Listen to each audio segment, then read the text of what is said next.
White House is touting plans for a new development project in Washington, D.C. to celebrate America's 250th birthday next year.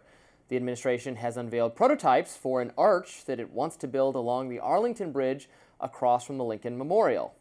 This bears some resemblance to the Arc de Triomphe in Paris, leading some to call this version the Arc de Trump. Here's the president showing off the models Wednesday night in a meeting with donors. It's going to be fantastic. There's a rendering of what it will look like. You have three sizes. That would be the largest one. This is just a model of what it would look like in either of the three, any of the three sizes, which is right here. I don't know if you can see it. So that's Lady Liberty. Lady, did you ever hear of Lady Liberty?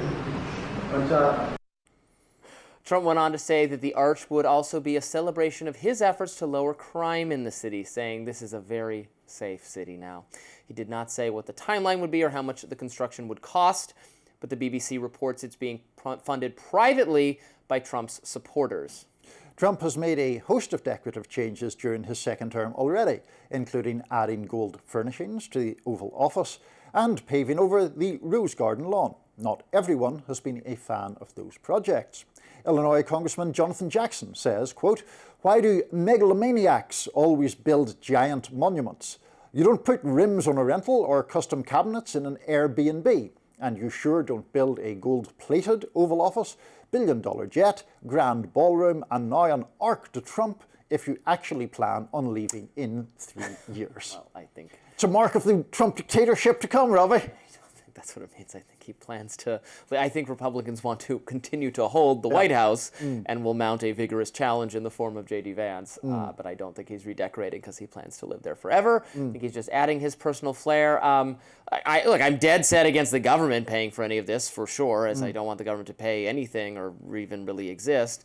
But I mean, we're in a city that is an ode to the civic religion of the founders and our best loved presidents from both political parties. There are elaborate monuments to Jefferson and Lincoln and FDR and to our heroes who have died in wars.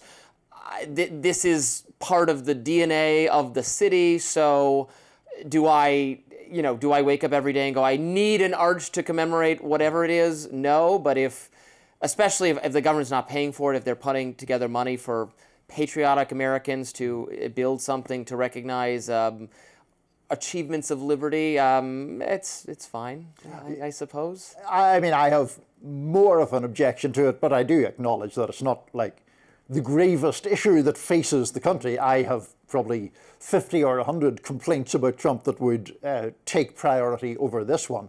I do think that, one of the reasons you and I were kind of laughing while we played that clip of him brandishing his model and talking about it, it's just that sort of vaingloriousness that he has, or that egotism that he has, that is, I mean, I think it's off-putting on a personal level, but it's him and it's always going to be him.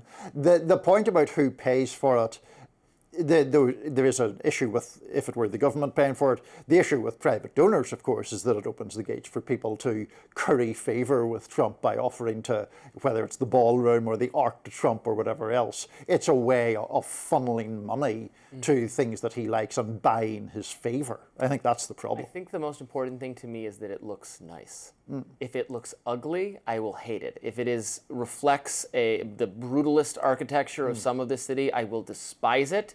I want it to be classical, Greco-Roman in as so many of our important government buildings are here, the Capitol, the monuments themselves. That is the aesthetic of the country's governance, where the philosophy comes from. So it is reflective of that and appropriate. It shouldn't be some gaudy 80s monstrosity like Trump Tower type thing. Classic Greco-Roman. That's what I want. And we don't want a model of Trump sitting atop the pillars, right? Just Lady Liberty.